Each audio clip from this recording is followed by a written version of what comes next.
Hello friends, मैं एकता शर्मा और हम पढ़ रहे हैं चैप्टर लव अक्रॉस साल डेजर्ट। तो जो प्रेम कहानी है नजब और फातिमा की, तो वो जो लव है वो किसके पार बताया है इसमें? साल डेजर्ट जो है, जो नमक का जो रेगिस्तान है, मीन्स जो कच्छ का रण है, उसके पार प्रेम।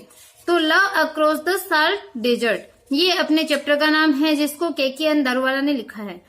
तो इसने बताया है कि किस प्रकार से नजब है वो कच्छ के रण को पार करके फातिमा तक पहुंचता है, और वहां पे पहुंच के बल्कि वो तेंदुलीफ नहीं लेके आया, लेकिन वो उसको अपनी माँ के जो सोने के कंगन है वो दिखा करके वो बोलता है कि मैं यहाँ पे लौंग खरीदने आया हूँ।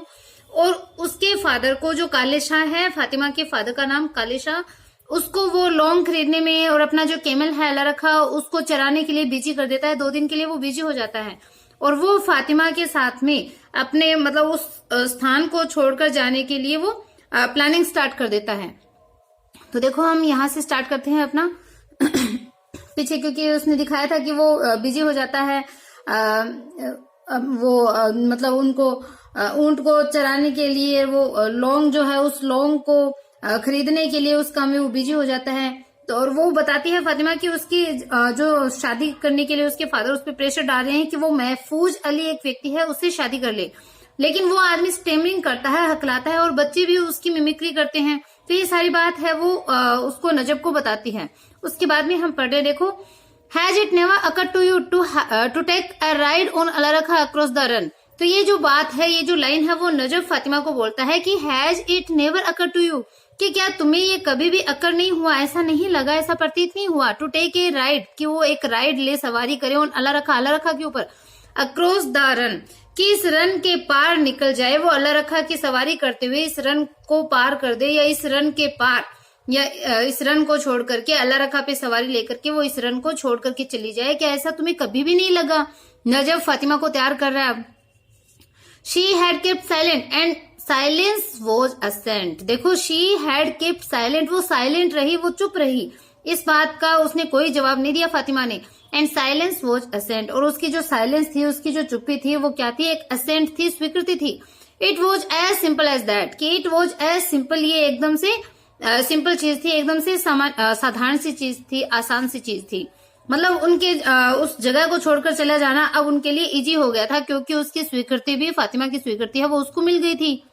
तो देखो, the first lurch of the camel next evening and they were of. The first lurch, lurch मतलब होता है झटके से खड़ा हो जाना, तो कैमल जो कि झटके से खड़ा होता है।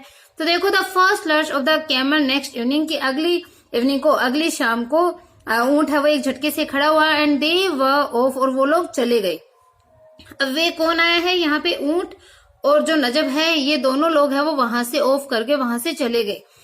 जो कैमल जब झटके से अगली शाम को खड़ा हुआ, he had waited with his camel at the outskirts of the village and she had slipped out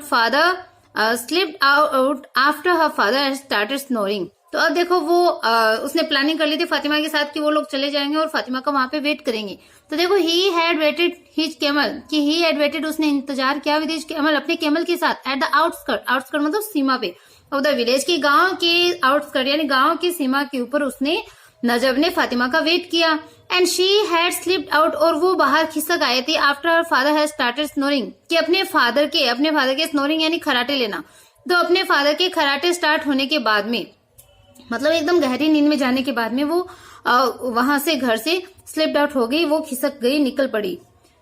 the moment was too big for them and they did not speak. तो देखो, ये जो मोमेंट था, ये जो क्षण था, वो टू बिग फॉर देम, उनके लिए ये जो मोमेंट था, क्षण था, वो बहुत बड़ा था। And they did not speak, और वो नहीं बोले, मतलब वो बिल्कुल भी नहीं बोले, वो चुप रहे। It was only in passing that she thought of the village she was leaving for good, कि it was only in passing, कि केवल पासिंग के टाइम, मतलब जब वो इस स्थान से जा रहे थे, जब वो गुजर रहे थे इस स्थान से अपने घर से, तो she thought of the village, she कौन? जो फातिमा थी, उसने गांव के बारे में सोचा। She was leaving for good, जिसको वो गुड के लिए, मतलब हमेशा के लिए या अच्छे के लिए, भलाई के लिए, जिस गांव को वो छोड़ रही थी, तो उस गांव के बारे में उसने सोचा। और कब सोचा? जब वो वहां से गुजर रहे थे, केवल उसी टाइम उसने सोचा। As for quitting one country and entering another she never gave it a thought. तो देखो, इसमें बताया है कि as for quitting one country, quit होता है छोड़ना, तो as for quitting one country मतलब एक कंट्री को छोड़ना, क्योंकि वो अपनी कंट्री को, पाकिस्तान को वो छोड़ रही थी, तो वो बता रहे हैं कि किसी एक कंट्री को छोड़ना एंड एंटरिंग अनदर, और दूसरी कंट्री में एंटर करना, दूसरी कंट्री में प्रवेश करना।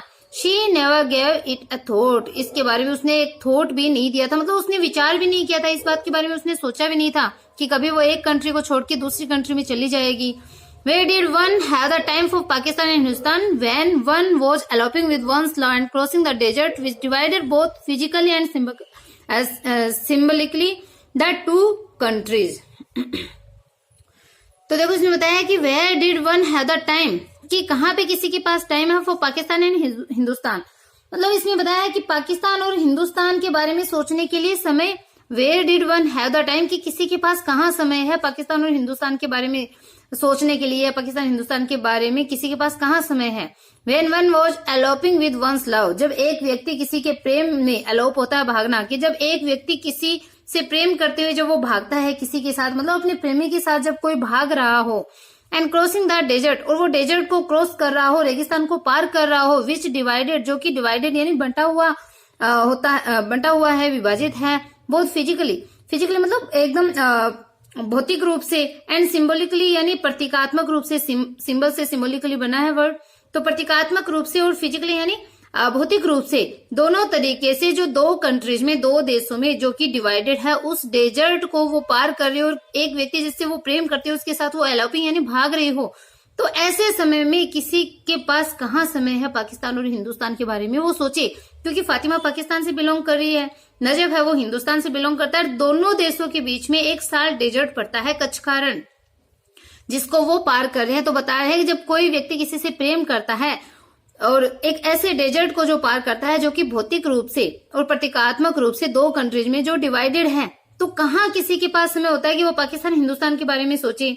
For her, it means just a shift in dialect, a smell of Kochi added and a little of Sindhi sandpapered away. तो देखो for her, उसके लिए, हर मतलब ये जो फातिमा है उसके लिए, तो देखो for her, उसके लिए, तो it means इसका मतलब है just a shift in dialect, मतलब एक डायलेक्ट, एक भाषा जो होती है, जो बोली होती है, मतलब थोड़ा सा बोली में थोड़ा सा अंतर आ जाता है।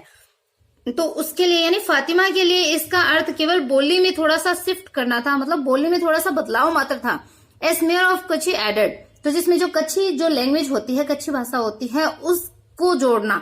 And a little of Sindhi send peppered away, और जो सिंधी की जो भाषा थी उसको थोड़ा सा कम करना, उसके लिए यही था, मतलब कच्छी लैंग्वेज में कच्छी जो भाषा उसको थोड़ा सा ऐड करना, और जो सिंधी उसकी जो थी पाकिस्तान के अंदर उसको थोड़ा सा सैंड पेपर्ड अवे, मतलब उसको थोड़ा कम करना है।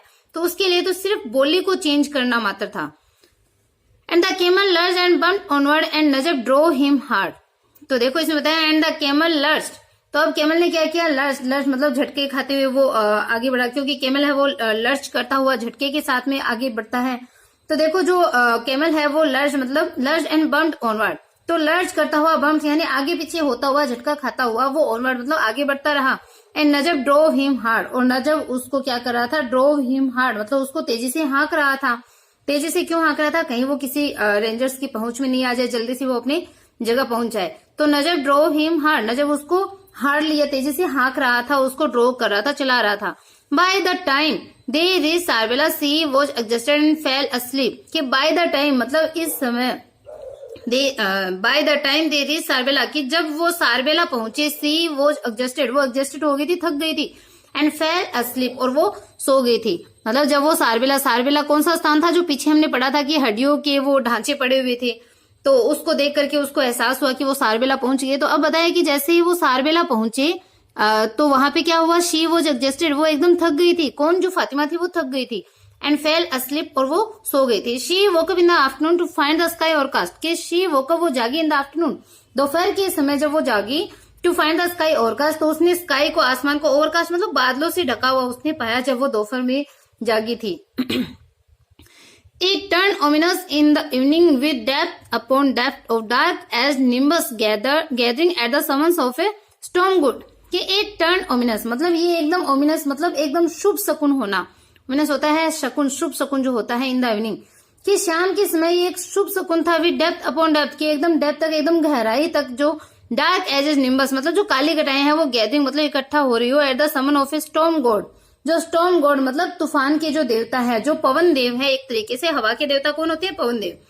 कि पवन देवता के समन यानी बुलावे के ऊपर जो काली घटाएं हैं, जो डार्क एल्ड है, उन काली घटाओं का गैदरिंग हो जाना, गहराई तक एकदम डीपली उनका इकट्ठा हो जाना, ये शाम के समय पवन देवता की समन पे, बुलावे पे पूरी गहराई तक जो काली घटाएं हैं उनका इकट्ठा हो जाना, एकत्रित हो जाना है, वो क्या था? इट टर्न ओमिनस, ये एक शुभ शकुन था।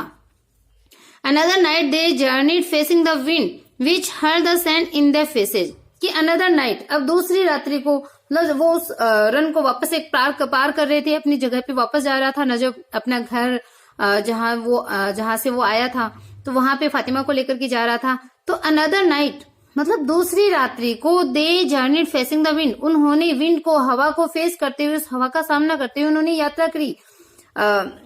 दूसरी रात है वो व्यतीत हो गई, यात्रा में व्यतीत हो गई, हवा का सामना करते हुए। Which hurled the sand in their faces, जो कि उनके फेसेस पे, उनके चेहरों पे, हर मतलब टकराना, टकरा रही क्या थी? सैंड, जो बालू रेत थी। इन देयर फेसेस की, उनके फेस पे, उनके चेहरे पे जहां पे बालू रेत है वो बार बार टकरा रही थी, उस हवा का सामना करते हुए दूसरी रात्रि को उन्होंने व्यतीत किया। क्योंकि रेत को क्रॉस कर रहे थे तो हवा के साथ रेत उड़ रही थी और वो रेत उनके फेस पे टकरा रही थी। तो इस प्रकार से दूसरी रात्रि, क्योंकि रात को सफर करना यहाँ पे सेफ बताया, हमने पहले पढ़ा है इसमें, तो रात है वो उसमें गुजर गई, दूसरी रात भी गुजर गई।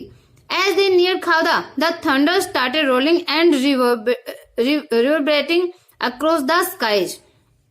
कि एज दे नियर खावदा, तो जैसे ही वो खावदा के नियर मतलब पास में पहुंचे, जैसे ही वो खावदा के पास पहुंचे, द थंडर स्टार्टेड रोलिंग, तो जो थंडर थी मतलब जो बिजली बादलों की जो गड़गड़ाहट थी वो स्टार्ट हो गई थी। रोलिंग मतलब एकदम गर्जना करना उसने स्टार्ट कर दिया था। तो एकदम थंडर जो थी, जो गर्जना थी, उस गर्जना से पूरा आसमान जो था वो एकदम से, जो स्काई है, जो आसमान है, वो एकदम से क्या हो गया था? थंडर स्टार्टेड रोलिंग, उसने गर्जना करनी शुरू कर दी थी। And reverberating across the skies, और जो ये रिवर्बरेटिंग थी, तो देखो रिवर्बरेटिंग का मतलब होता है गूंज, जो इको होती है, इको साउंड जो आता है, तो ये जो गूंज थी अक्रॉस द स्काईज मतलब पूरी स्काई में फैल गई थी। ये जो गूंज थी, जो थंडर जो थी, बिजली की जो गड़गड़ाहट, जो बादलों की गड़गड़ाहट जो हो रही थी, ये गूंज पूरी स्काई में फैल गई थी जैसे ही वो खावदा के पास पहुंचे। तो देखो रियल चीज अब बता रहे हैं, क्या चीज? कि जो बारिश है वो कब आई थी, ये बात जो कि सब लोगों को याद है कि पहली बार जब फातिमा ने गांव में प्रवेश किया था उस टाइम पहली बारिश आई थी। अभी देखो वो खावदा के पास में पहुंचे, और खावदा कौन सी जगह है? जहां पे नजब रहता था, जहां पे उसका घर था। तो खावदा के पास में पहुंचे हैं, बादलों की गड़गड़ाहट है वो शुरू हो गई इसके साथ में ही। तो अब देखो बारिश आएगी, वो चीज भी इसमें बताई जाएगी। 3 times during the night Aftab had opened the door thinking his son had come। कि 3 times during the night, कि रात्रि के दौरान 3 times यानी 3 बार, तो उसके फादर ने, फादर कौन? जो नजब का फादर जो आफ्ताब था, हैड ओपन द डोर, उसने दरवाजा खोला था। मतलब 3 बार आफ्ताब ने उस रात्रि के दौरान दरवाजा खोला था। थिंकिंग, ये सोचते हुए कि सन हैड कम, कि उसका पुत्र है वो आ गया, ऐसा उसको लग रहा था बार बार कि उसका पुत्र आ गया, तो उसने 3 बार दरवाजा खोला। But it was only the wind knocking against the door, but it was only the wind, लेकिन ये क्या थी? केवल हवा ही थी, नोकिंग जो कि नोक कर रही थी, थपथपा रही थी, अगेंस्ट द डोर, दरवाजे को।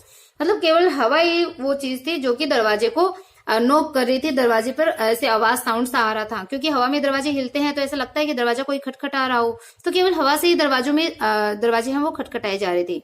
This time the banging was persistent, this time मतलब इस बार क्या था? जो बैंगिंग थी, जो थपथपाहट थी, वो क्या थी? वॉज परसिस्टेंट, मतलब जानबूझ करके जोर जोर से थपथपाहट है वो की गई थी इस बार। When he unlatched the door, he found Alarka shying away from a streak of lightning।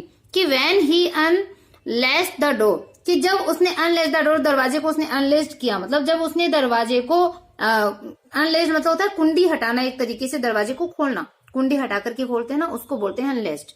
तो when he unlatched the door, जब उसने दरवाजे की कुंडी हटाई या कुंडी हटा करके जब उसने दरवाजे को खोला, तो he found Alarka, उसने अलारखा को पाया, शाइन शर्माते हुए from A streak of lightning, मतलब जो स्ट्रीक ऑफ लाइटनिंग मतलब बिजली का जो प्रकाश आ रहा था, बिजली की जो चमक आ रही थी, उस चमक के बीच में से अल्लाह रखा को शर्माते हुए उसने पाया। किसने? आफ्ताब ने पाया, जैसे कि अल्लाह रखा शर्मा रहा हो। Use isolated drops of rain were falling caking of the dust, कि यूज यानी बड़ी बड़ी, आइसोलेटेड मतलब एकदम से अलग अलग जो मोटी मोटी बारिश की जो बूंद होती है, वर फॉलिंग वो गिर रही थी। तो देखो बारिश आनी शुरू होगी, मोटी मोटी बड़ी बड़ी मोटी मोटी बूंद है वो अलग अलग गिर रही थी। किकिंग अप द डस्ट, जिससे कि डस्ट है वो उड़ रही थी, धूल उड़ रही थी। आफ्ताब स्टील्ड हिमसेल्फ, आफ्ताब ने अपने आप को क्या कर लिया, स्टील मतलब एकदम दृढ़ कर लिया था। He would not allow any relief any expression of joy to show on his face, कि he would not allow any relief, कि वो किसी प्रकार की जो रिलीफ है मतलब राहत के भाव को वो राहत को या एनी एक्सप्रेशन हो जो या फिर किसी खुशी के एक्सप्रेशन को भाव को वो अपने फेस पे शो नहीं करेगा, ऐसा उसने एकदम सोच लिया था। उसने अपने आप को स्टील का बना लिया था, अपने आप को दृढ़ बना लिया था कि वो किसी प्रकार की रिलीफ या कोई खुशी के भाव को अपने चेहरे पे शो नहीं करेगा, ऐसा उसने अपने आप को आफ्ताब ने बना लिया था। तो देखो, son have you brought anything, he asked an edge of iron deliberately introduced into voice. तो देखो वो क्या पूछता है कि सन बेटा हैव यू ब्रोट एनीथिंग, कि क्या तुम कुछ लेकर के आए हो।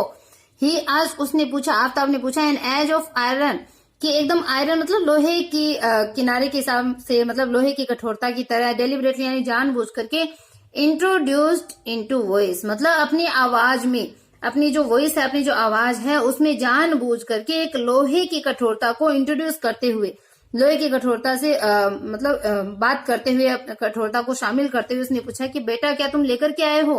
तो वो क्या बोला, यस हाँ, ही रिप्लाइड, उसने उत्तर दिया, एज ही अशर्ड फातिमा इन, जैसे उसने फातिमा को अशर्ड इन मतलब अंदर लेकर के आना, अशर्ड होता है टुकिन मतलब अंदर लाना। तो देखो हाँ, ही रिप्लाइड, उसने उत्तर दिया, एज जैसे ही अशर्ड फातिमा इन, जैसे वो फातिमा को अंदर लेकर के आया, अंदर लाते हुए उसने कहा, हाँ, the rain storm down and swept away 3 years of draught. तो देखो द रेन स्टॉर्म डाउन, कि जो तेज बारिश थी, तेज बारिश का जो तूफान था वो शुरू हो गया, एंड स्वेप्ट अवे और वो बहा करके ले गया 3 years ऑफ ड्रोट, मतलब 3 साल का जो ड्रोट था, जो सूखा था, उस सूखे को वो बहा करके लेकर चला गया और बारिश है वो स्टार्ट हो गई। तो देखो इस लव स्टोरी के अंदर क्या चीज बताई गई है, बारिश का आना, बस इतनी सी चीज बताई है कि बारिश कैसे आई, कब आई, क्यों आई। तो आई होप आपको चैप्टर समझ में आया है। यहाँ पे अपना जो लास्ट चैप्टर है, क्योंकि अपने को पता है आरबीएससी ने अपना जो वापस से सिलेबस जारी कर दिया और उस मैंने आपको पूरे चैप्टर करवाए हैं, तो अब अपने को पढ़ना क्या है, जो सिलेबस रखा है आरबीएससी ने अभी इस कोविड-19 के टाइम में, तो उसी सिलेबस को हमें पढ़ना है। पोएम के मैंने क्वेश्चन आंसर ऑलरेडी करवा दिए हैं, और जो क्वेश्चन के ये जो क्वेश्चन है चैप्टर के, जो इम्पोर्टेंट क्वेश्चन हम बोल सकते हैं, तो उसके अकॉर्डिंग कुछ एक क्वेश्चन के जो है मैं आपको इम्पोर्टेंट क्वेश्चन आपको बता दूंगी, आपको करवा दूंगी। तो अपने को उस बेस पे अपने को तैयारी करनी है। पेपर का जो पैटर्न है वो भी बहुत इजी हो गया है। Okay, bye.